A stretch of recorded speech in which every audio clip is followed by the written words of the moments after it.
Hey everybody, in this video tutorial I'm going to show you how to hide your formula bar in a Google Sheets spreadsheet.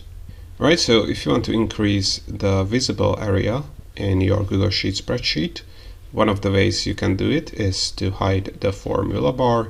And this is the formula bar in this example. So if we have something here and if you click on that cell, you will see the formula here. But in this example, we don't really need this formula bar.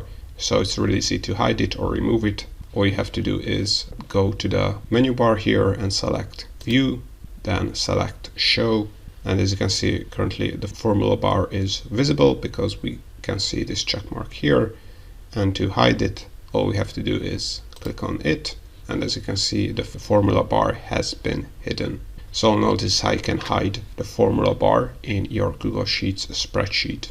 I hope you found this tutorial useful. If you want to get access to our complete Google Sheets function database or our Google Sheets shortcut keys ebook for free and other Google Sheets resources and Google Sheets templates, then make sure to check the links in the description below. Also, if you want to learn more about how to use Google Sheets, make sure to check out our YouTube channel and playlists where you have a ton of tutorials and more Google Sheets tutorials are coming up. So also make sure to subscribe.